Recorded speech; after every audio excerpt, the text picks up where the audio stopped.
Oui, ça dehors. Gouvernement qui nous prend la prison, le gouvernement qui nous donne la prison, pas nous.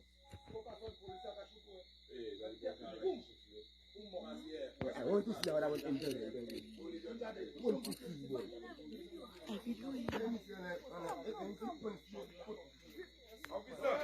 Officer, next officer come. Je vais couiller.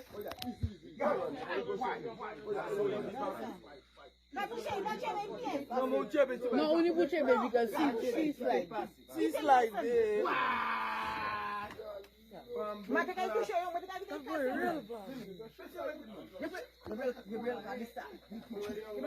Monsieur, je veux la face small.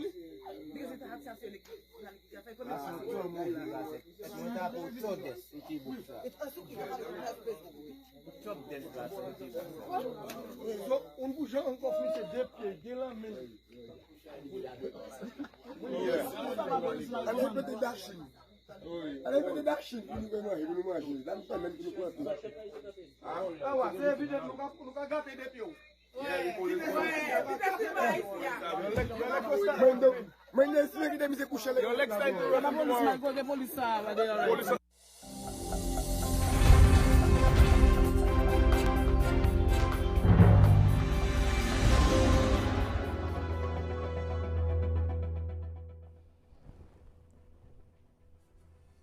And now viral video taking us into this first edition of Beyond is the headlines this hour. Unfortunately, we can expect, as has been the case over a number of years, for incidents like what we just saw in this video to occur more frequently as we move closer and closer into the Christmas and festive season. The Royal St. Lucia Police Force, however, has a plan to beef up security and ensure resident and commercial safety as well. We have an important role to play as citizens. I always like to refer to him as the cop who cares. Inspector Shervon Matthieu is already online, the Flow video line, and I say good morning to him. Mr. Matthews, welcome to the platform. Shervon is an inspector of police, currently the head of the CID in Castries. He has been a police officer for 16 years. Inspector Matthews has also penned 2 handbooks on crime safety and shared numerous crime safety videos via social media. That time again, Inspector Matthews, is it a case where you see historically criminals becoming more desperate around now, or do they expect citizens to have their guard down? Good morning, St. Lucia. Well, based on the statistics over the past couple of years and the reported incidents of crime around the Christmas season, when I would say around September into December, is a time we see an increase in theft-related offenses. You know, from robberies to burglaries. You know, the increase in commercial robberies. And if you notice over the past couple of weeks, you saw numerous videos of persons going into stores and committing those robberies. But what can I say? Based on the topic we have down for discussion this morning, we conducted an operation recently in a community in Castries, and we were able to recover stolen items from one of those robberies. It was in the news, so most persons would know about it. And all 3 of the perpetrators, all 3 of the individuals who were found,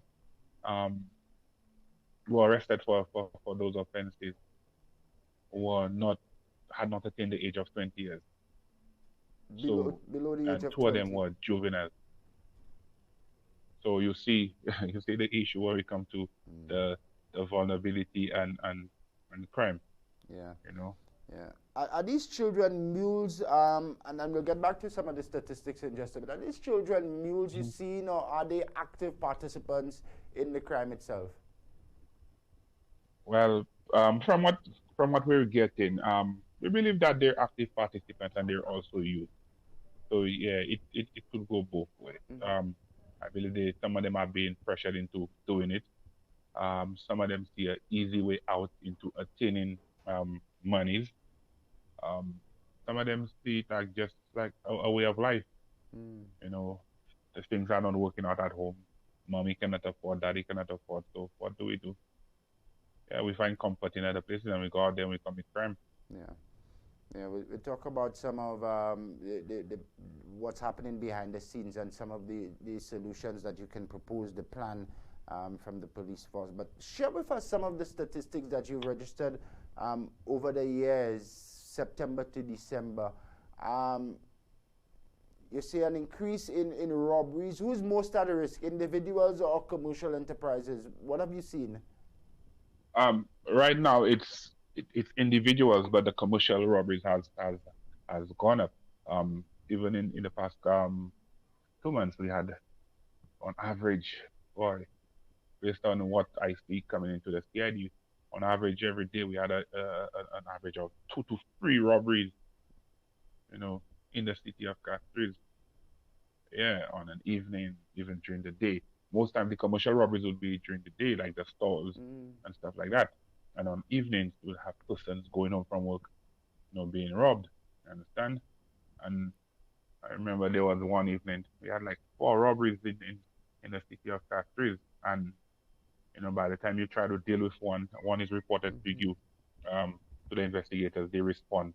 Another one is happening, so it's like the police like you stretched. Yeah. So, but there are a lot of other things that cause that, because in some of the areas where some of those people were robbed, especially on Jeremy Street, that area, some of those areas that are poorly lit. Yeah. So this is one of the things that the robbers look for here, an area that's poorly lit, and they normally pounce on persons who look, again, vulnerable, like especially single women, single ladies, or men going home on their own with their bags. Yeah, yeah. Interesting that you highlight some of the maybe contributing factors from the infrastructure end, Yeah. which poses support to this particular problem, and it will take some time. But thanks for highlighting it so that citizens can know, and the authorities can know as well. Along Jeremy Street, Inspector is saying there are areas which are not properly lit. That's and even by hobbies, that street by hobbies, on a night, if you pass it, that street is almost like like a ghost town. The front one or the back street? The front, right there in front of the square. Yeah. Well, I'll encourage persons not to use the back street on an evening in that area. Absolutely. Yeah, but the front, it's like that same street with KFC, that area. Even when you get to where the courthouse used to be by the church, if you notice how dark that area is on an evening, and these days it gets dark really, really fast. By the time it's 6:20 or 6:15, it's already dark. Yeah. I believe. Realistically speaking, I think it might be difficult now for us to look at increasing street lights around there. But some of these temporary lights can work. What happens on the construction site in and around there. The good permanent secretary at infrastructure may have some resources that can go there. Thanks for highlighting that. What are some of the other trouble spots you see in and around the city? Okay, High Street is one of the other areas where some of those reports come from. And those streets, if you they're quiet streets. Yeah, they're really quiet streets, especially on an evening. There's High Street, there's Jeremy Street, there's the Darling Road area around the Grosley bus stand and the CDC. Right? Yeah, those are some of the most vulnerable areas in and around the city of Castries. Yeah, thanks for pointing that out. What's your message first, Inspector, to citizens as we move closer to the festive season? How do people begin to protect themselves, especially if they traverse in some of these areas that you mentioned? All right. Before I would start by saying that there's always strength in numbers, but recently we've been seeing that women who walk in groups still get robbed because the perpetrators are armed with firearms. So what I could say to them is that if you're a victim of a robbery, if you're in an incident where you're being robbed, just give up everything. If you cannot, do not put up a fight. All right. If somebody has a firearm pointed at you, they're asking you for your bag, just give it up. It's better to lose a few dollars than to lose your life. Um, what I could encourage persons to do as well, if you live in an area where you walk home and these days it gets really dark, I encourage them to even get those flashlights. We have those LED flashlights right now that could light up the area for you if you do not have um, outside lighting. Um, I would encourage them to let persons know where they're going and do not walk with too many valuables on you. All right. If it's your cell phone you have, if you have do not carry lots of monies on you, do not carry lots of jewelries on you. Um, Always let somebody know where you are. All right. If you live in the supermarket, let your loved one know that hey, you live in the supermarket, you're going to the bus stand, to get a bus, or you're going to the taxi stand to get a taxi. Um, I'll also encourage them to try to get home a bit earlier. All right. If you do not have any means of transportation, do not hang around the city, especially around this time, like on an evening. Try to get home at least earlier. All right. And it's always important to plan your day. I'm not saying that it will go as planned, but it's always important to plan your day. So if you know that you wanna get something done, try to get it done before the city gets dark. You don't want to be walking around with too many things in your hand that will prevent you from protecting yourself or from running if you have to. Yeah. You recognize, Inspector, that women appear to be more vulnerable to these crimes? Yes. Yes, they do. Yes, they do. Yeah. Yes, they do. I don't know. I don't know if it's because of some of these robbers really probably the women are easier targeted, so they would they would rather rob a woman than to rob a man because sometimes they don't even know whether that man is carrying a licensed firearm or that man has a weapon. But most times they will not be expecting that from women. So women are some of our most vulnerable victims when it comes to crime. And going into the festive season, that vulnerability is increased because of the use of alcohol as well. Something that yes. females have to pay particular attention to. Yes, yes. As even in the women going out, like I always encourage women, if you're going out, especially if you're gonna be drinking, you're at a bar or you're gonna be having if you go into the washroom, never leave your drink unattended at the bar. All right, always either you finish your drink or you go with it. Be careful of persons offering you drinks and going to the bar to get it for you. All right, because persons could spike your drinks, they could do many things, and if your drink is spiky, you will go into a state where you'll not even remember what happened. Right? And there comes the incidence of sexual assault. So I just want to encourage women, to be very careful, especially in this festive season, especially where we have an increase in fests and parties. Yeah. Let's come back, and thanks for sharing that. On the commercial end, the businesses, but they are growing worried, especially in and around the city. Oh, yeah. I know the chamber is worried. What message can you say to the business community? We'll talk about your plan from the police force in just a bit, but how can the business community contribute to increasing safety and security in and around their establishments? Okay.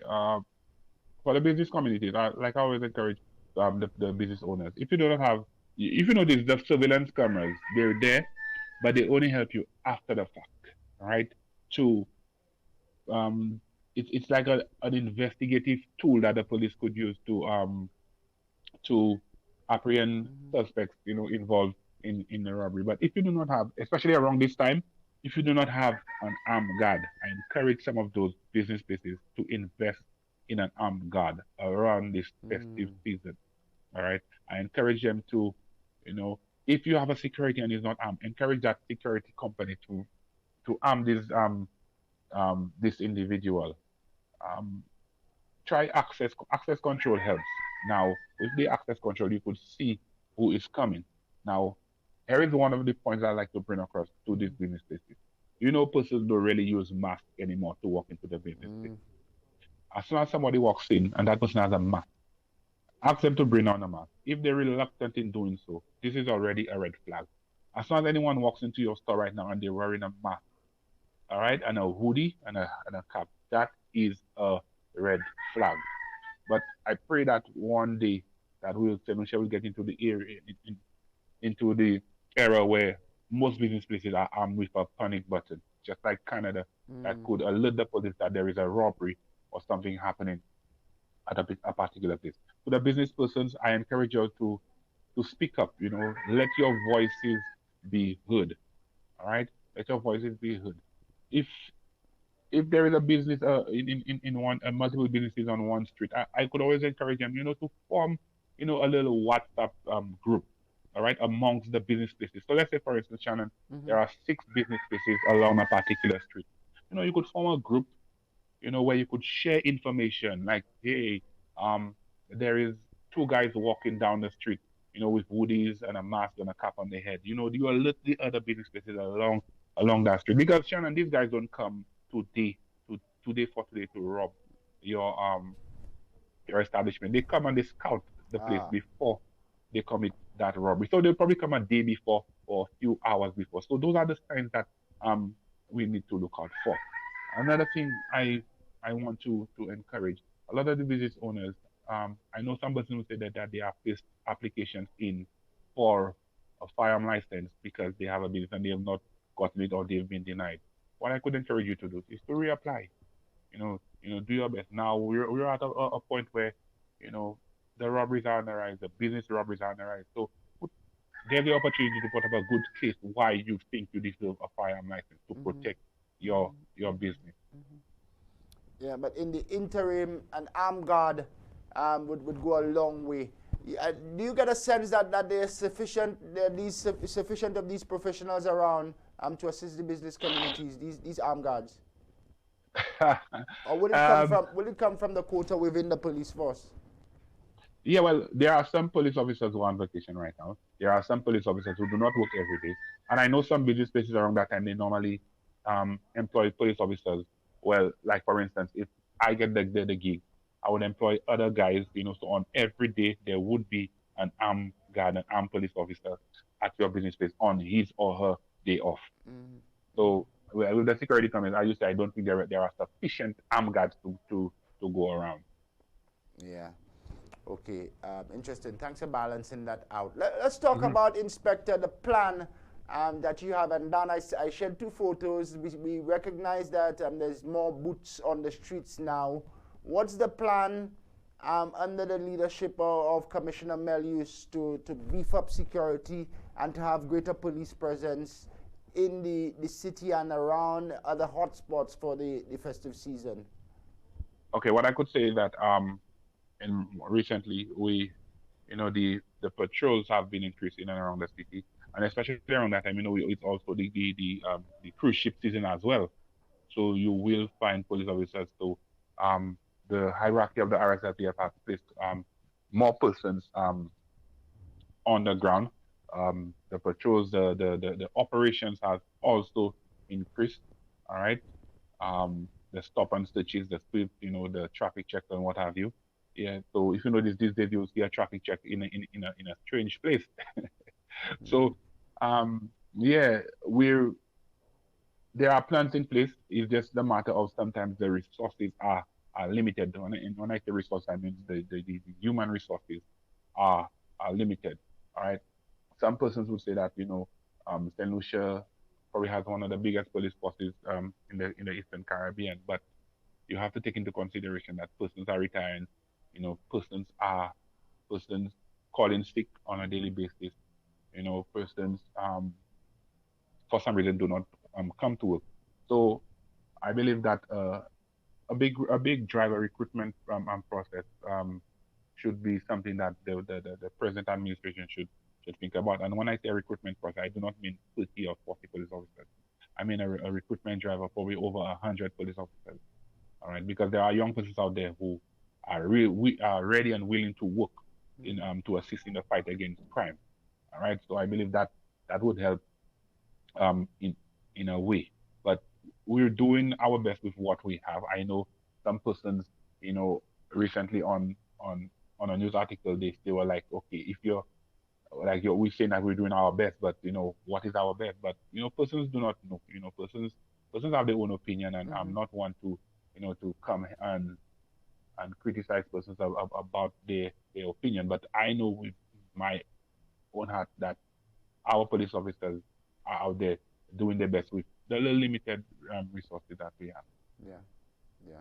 And your patrols, the increase in the boots, it will not just be daytime, as much as possible, strategic times in the evening as well. Evening, yes, yes, yes. Even into the wee hours of the morning. But as I said, St. Lucia is 238 square miles, but it's a it's a big country, and we cannot be everywhere at at the same time. Absolutely. Finally, on that for me, when you speak to your colleagues, Inspector, do you get a sense that there is that heightened alert, that they are sufficiently worried of the crime situation on the ground, and they remain committed to dealing with it? Let me tell you, Shannon, everybody is worried. Even myself, as a supervisor, I go to work worried about the citizens, of St. Lucia every single day, because we see it happening, and a lot of those perpetrators, they don't even care.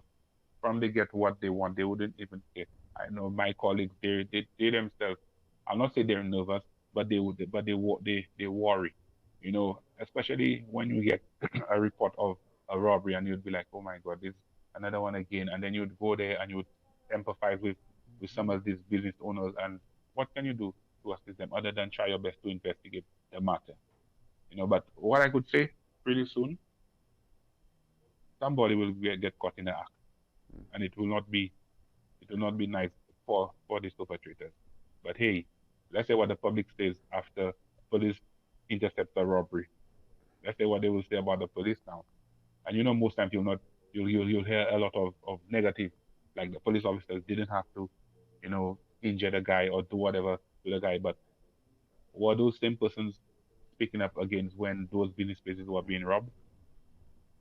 Yeah. Speak to that, the need for greater public support for the actions and the operations of the police. Shannon, I'll say something, and I don't even care how people think about it. But the persons who speak negatively about the police and the police operations are the same persons who benefit from crime. And that's what I'm going to say. I don't care how persons think about it, but that's it. They in some way, shape, or form benefit from those criminal elements. That's why you realize they speak so negatively about the police when the police act. You notice that we go on police operations now, and persons are there, persons coming ready to fight with us, curse us.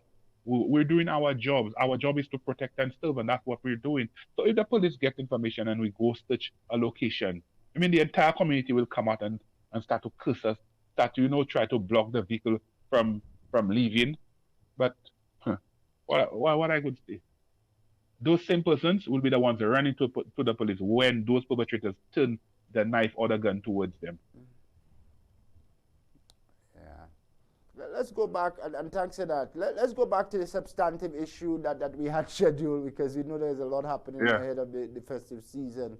Youth involvement in crime and crime against the youth. Our phone lines remain open. A lot of times you recognize, Inspector, that the perpetrators themselves are victims of crime. Have you seen that? Yes. When we speak of vulnerable persons, Shannon, the vulnerable persons are both victims and the offenders of crime. Now, most vulnerable victims are victims of sexual related offenses. All right, a lot of those sexual related offenses are not reported. Our laws doesn't permit us to publish, those reports and publish the pictures of the perpetrators, or have the victims speak up about sexual offense. But a lot of the victims of those crimes are vulnerable persons, young girls, between the ages of 11 and 17, 11 and 16, what have you. And a lot of the perpetrators, a lot of the offenders right now are children or youth between the ages of 15 and 20 or 15 and 25. So it goes both ways. So the vulnerable persons fall in both the victims and the offender.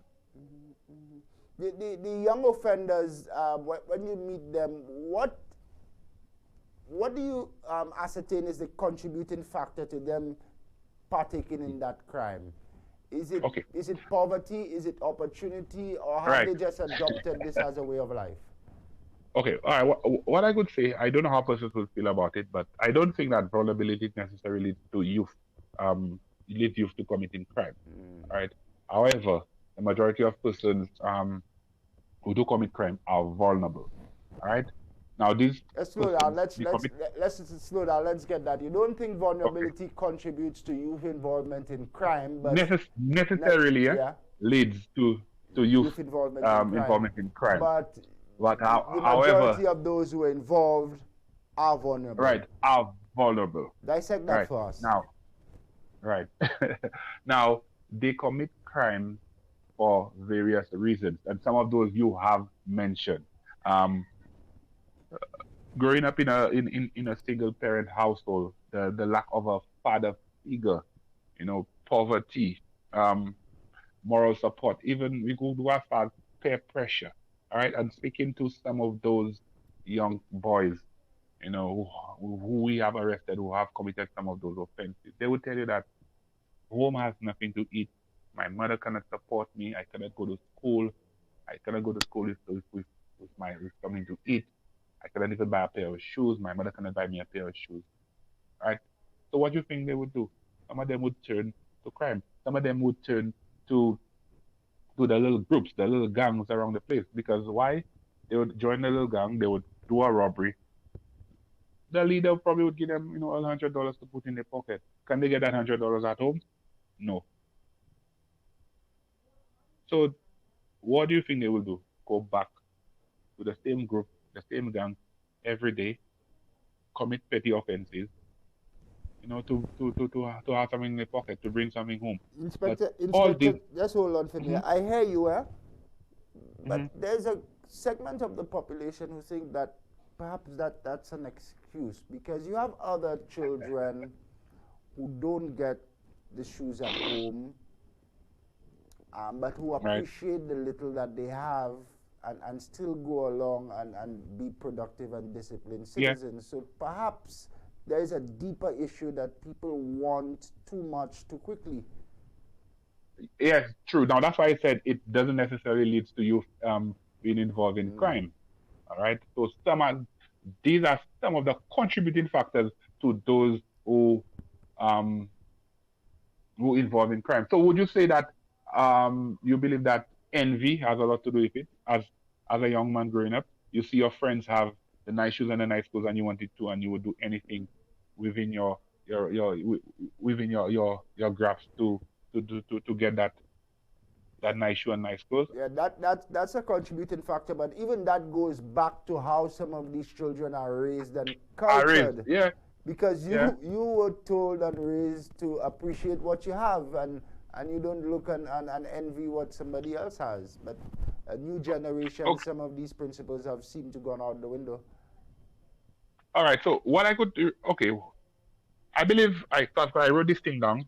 I believe it starts at home, Shannon. And before, a community helped to raise a child. But right now, it's no more. You growing up, all right, you would probably walk down the road and you wouldn't greet your neighbors, right? And then by the time you get home, you probably get a slap for not greeting a particular neighbor. Do that to a child right now, my brother. Absolutely. Do that to a child right now. That child would stab you. So I believe it's the generation we're living in right now. And Shannon, I could tell you that we're losing our youth. We're losing our youth to crime. We're losing our youth to a lot of things. Sexually related offenses, gun violence, theft. We're losing our youth. And this is a growing issue. This is a growing issue. So I believe everything starts at home. I believe there should be um, better emphasis placed on building good homes. You know, um, Shannon, we go on operations, we go on searches, right?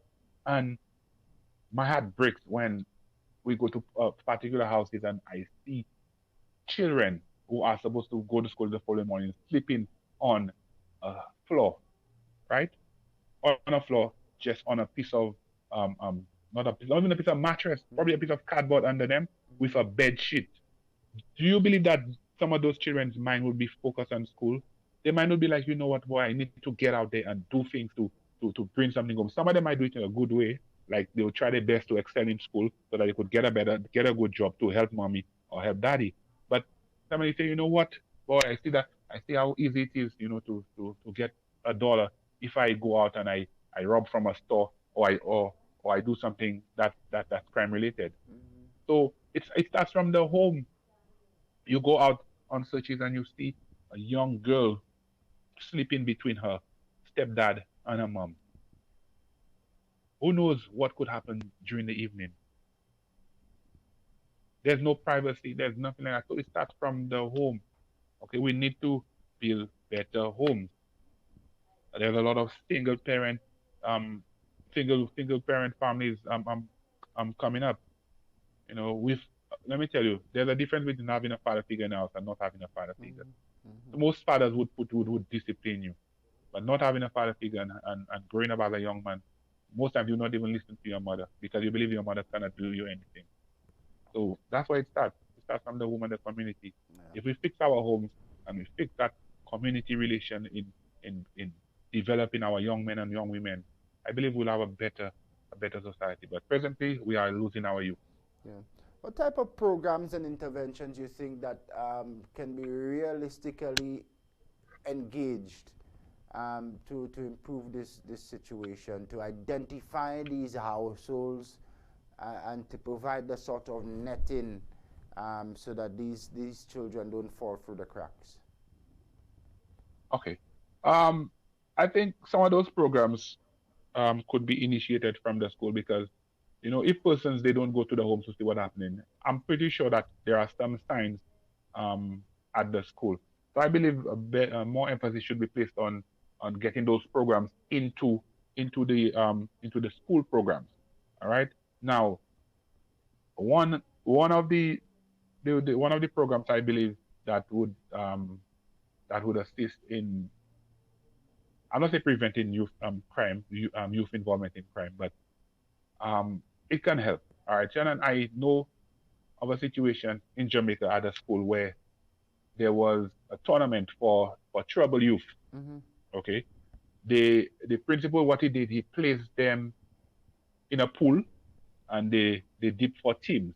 Now, the thing about it is, all the trouble youth, all of them got on different teams, and for you to play every Friday, right, you had to be well mannered throughout the week for you to get to play. And those kids, they really love it was small goals football. Yeah. They really love playing football. So most of them were on their best behavior.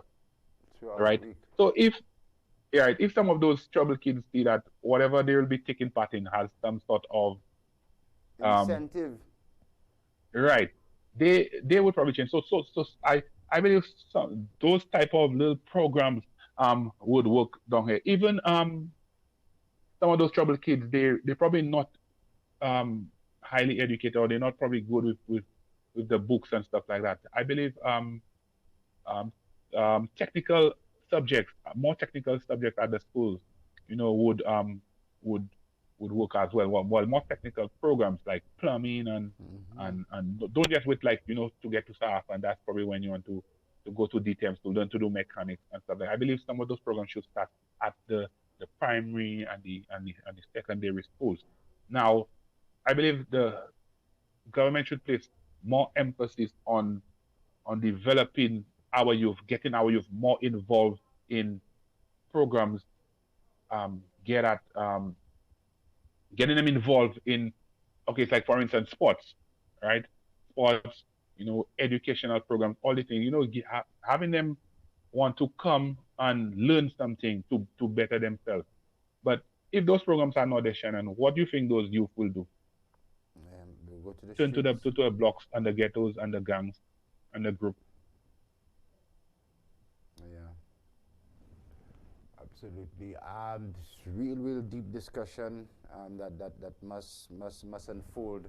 We're starting here on Good Morning St. Lucia. Phone lines remain open. 584-0600 is the WhatsApp platform, and you can call us on the floor landline as well. 4500-777, 4500-777. We're speaking with Inspector Shervon Matthieu, the cop who cares, discussing the issue of youth vulnerability, youth involvement in crime and crime against young people as well. You have a special unit in the Royal St. Lucia Police Force who go out to visit the institutions, the learning institutions, and encourage the youngsters. What sort of program and offerings do you share from that unit? All right, we have the community relations branch. I know they normally do their school visits on a daily basis where they speak to some of the troubled youth. I know there is a program where they would identify a troubled youth and invite him or her into their office twice a week. You know, where they would give him or her little tasks, little things to do, and maybe probably hoping that that troubled youth might want to become a police officer one day. They also identified persons, a lot of the vulnerable persons who cannot get something to eat. All right, and when I say get something to eat, I mean like mommy or daddy cannot provide a meal every day, so they would have a hamper drive and where they would give hampers out to those persons. Right, I remember sometime a couple of years ago. I think this is something that they should bring back. There was a program where they gave breakfast I feel every day to certain individuals at schools. I believe this is something that will help as well. But the CRB, they go out to the schools every day, and this is some of the they conduct interventions, mediation exercises with those kids. So those are some of the programs that they have going for them. A number of success stories have come out from the intervention of the CRB. Oh yeah, I know. Present in the organization, we have young men who are troubled youth who have become police officers. Excellent. Right, young police officers, and it's from the CRB going to the schools and recognizing who those young men are and work with them, and they develop into well-mannered individuals, right? And they were able to even join the rank of the RSLPF, even as a special police constable level. Yeah. Excellent. That's excellent news. The community relation branch of the Royal St. Lucia Police Force, they visit the schools daily. Definitely with more support, with more officers, they can do a lot more. Inspector, I'll ask you 3 more questions because we're winding down on this particular segment. Safety in and around the schools is becoming a major concern as well. What's the plan to work with the schools to protect our children there? I saw this question coming. I was just trying to figure out at what point it would be asked, because earlier this week we visited the Methodist school. I think it's called, I can't remember the name. It has a new name, right? But there was this shooting close to the school, and the teachers at that school, they were really nervous about the incident. But plans for the school, as since the incident, the patrols they've been asked to make patrols at those schools, especially in and around the city, on a daily basis. But Shannon, what I will say, and I am for it, I believe that especially in the Castries Basin, that there should be an armed guard at those schools. All right, and I'm saying so. The weapon could be concealed, but I believe right now we do not know what to expect. That shooting could have easily spilled over into into that school, and who's there to protect our our kids.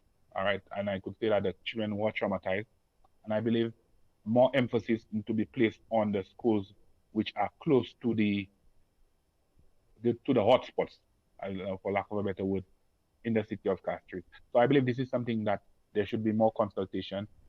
There should be more meetings with the the members of the RSLPF, Ministry of Education, and the government to decide a way forward. Because again, if the police spends the majority of the day by the schools, the rest of the city and the surrounding areas is left unattended too. So I believe that something needs to be done. So you see the same way, like I know at some of the hospitals and even the waterfront, the government buildings, you see you have special police constables working there. I don't know if this is something that the government will look into, probably putting a special police constable at each school, on a per shift basis. But especially those in the hotspots in and around the city, I believe more emphasis should be placed there. Like for instance, on a morning, there should be the police presence around those schools. All right, especially when those kids are on their way to school. Not the normal person you would probably see by Dimple, directing the traffic and asking the children to come. Some form of police presence. But then again, the lack of resources. Our police officers are stretched, and we cannot be everywhere. But I believe this is something and that's why I'm calling for a drive, a heavy recruitment drive of over 100 police officers, not just 20 or 30. It won't cut it. Yeah, I had a discussion in a private setting a few days ago. I was saying perhaps 300 to 400 more would sort of level the playing ground in as far as well, I don't think you will get 300 to 400 more, but if it's happy for 100, I could show you where we can cut to find the money, but not to implicate you at all. You raise a very important point. Similarly, like how we have the government buildings secured with armed guards. At some of these buildings, you have 3 and 4 armed guards. If we are serious about our children, can we really begin to focus on redirecting some of those resources and giving similar attention to securing the schools, especially to the schools and in the prone areas like around Methodist and where else in and around Castries by the RC Boys School. It doesn't take rocket scientists, St. Lucia. It doesn't take rocket science at all. RG, bring me up to speed with the RG case. That youngster, we used his video on the introduction. He was in Sarat, caught within an establishment. He looked like not just a normal robber. He seemed like he had some deeper issues. What's the update there? Any update? No, I cannot speak much about this case because it was out of my jurisdiction. But I believe situations like these, we need to look at it from a different light. And I know a lot of persons was like, yeah, he or she he's a trouble youth. We have a lot of trouble youth involved in those sort of incidents. But let's look at the bigger picture. Let's question him as to the reason why. Is it a habitual thing, or is it an individual looking to get something to eat? Yeah, there's a bigger issue there. Inspector, I would have failed my viewers, and I would have not worked for my salary November and December if I don't ask you this next question. Your commissioner has come out to say zero tolerance for matters of sex crime, particularly involving officers. What's the mood like? What are police officers saying about the allegation where one of your own has allegedly raped and sexually assaulted an 11-year-old girl? Are you angry in the police force, or is there a deafening silence? What are the officers saying? All right, I don't want to go into that in that case because it's a matter which is before the courts. I cannot say much about it. What can I say? As law enforcement officers, the public look up to us as role models. And what I could say, if I'm involved in any form of illegal activity, I'm expecting to be arrested and taken before the court. So we're supposed to set the examples to the public that that persons could follow. Okay, like for example, breaking a red light. If I, as a police officer, see someone break a red light, I will try my best to give them a ticket or try to apprehend them. And I'm expecting myself not to do it. And if I do it, I'm expecting to be arrested. Okay. And the same way, if I am a police officer, all right, and I just assault you out of anywhere, Shannon, just for you speaking with your mouth, all right, I'm expecting to face the brunt of the law because I too committed an offense. Okay, I probably bash your face for you just saying, officer, why are you arresting me or something like that. I am expecting to face the court because you did nothing to me that for me to rest my hand on you. If it's a situation where you place your hand on me, I would defend myself. So as police officers, we are not immune to the court. We are not immune to being arrested and taken before the court for offenses committed. Okay, the same way when we do something on the job, there is the orderly room process that that we are taken before, and some of us will lose 10 days pay, 5 days pay from our salary. So all I could say that we the police, we are not immune to facing the court. If we commit an offense, there's nothing wrong in us being apprehended and taken before the court where justice could be served. Yeah. Inspector, when I listen to you, I know you're angry without you saying so.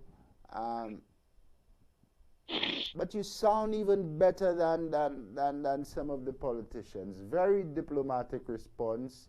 I just wanted to get the sense from police officers. I know you're saying you should face the full brunt of the law, but generally do your colleagues condone or condemn this allegation? Well, I've heard a lot of them speak against it, and I know why. I will not say why they spoke against it, but maybe because of the vulnerable person that was involved, the victim. So probably that's one of the reasons why most of them speak up against it. Yeah. Let me leave that matter there. Finally, reassure our citizens we're going into Christmas. There's a new year almost before us. Reassure us that we have the support of the men and women of the police force to deal with our problems and to keep us safe. Yeah. All right. What I could say, St. Lucians, let's work in a fight against crime. If you see something, report it. All right. There's the crime hotline 555. You could call it. Give them an anonymous tip. Persons within the communities, I encourage you all to communicate with each other when you see something is going on in your community as it relates to crime. The police will be out there. We'll do our best to bring those persons before the court to apprehend them, especially around this Christmas season. I would like to encourage the magistrates, if they're listening, to join in the fight against this whole crime situation, this upsurge in crime that we have in our country, especially gun violence and robberies. All right, Shannon, as I always tell St. Lucians, be vigilant. Trust your instincts when you're going out there. Try your best to protect yourself. All right, and when I mean protect yourself, I don't mean yourself is an illegal firearm. All right. Look around the exterior of your homes when you live in. Look at your house through the eye of a burglar and say to yourself, if I could get through that door, a burglar can definitely get through that door. All right. Protect your belongings, especially your jewelry, especially your electronics. All right. Place identifying marks on those items that if it is stolen, that you'll be able to identify. The persons with the phones, there are trackers that you could place on your phone, like Find My Phone on your laptops. In case it gets stolen, we are able to track it and have a particular area where we could search for it. All right. And I just want to encourage everybody to be safe out there. Remember, it gets dark really, really, really fast. If you don't have a flashlight, invest in a small flashlight in your work bag or what have you. All right. And our ladies, let's enroll in some self-defense classes. Let's tell persons where we're going. All right. Just protect yourself to the best way that you can. And we the police, we're here to support you. Be smart. And Inspector, like we have said to Commissioner, we are here once the opportunity arises and you need us to provide the support. So thanks for coming on this morning. Yeah, we'll not talk a problem. again soon. All right, take care. Bye. Yeah, and we say good morning to the men and women of the Royal St. Lucia Police Force, those on duty and those off duty as well. We thank each and every one of you for your service, the good ones, that is. Good morning. If you're just joining us, this is the morning show built just for you. We go up until 9. Lots happening on the social media platform. Good morning to Nigel. Good morning to Bob. Good morning to everybody on there. We have some big news, right, Nigel? We have some good news and some big ones coming up as well. Cleopatra Antoine, thank you for tuning in.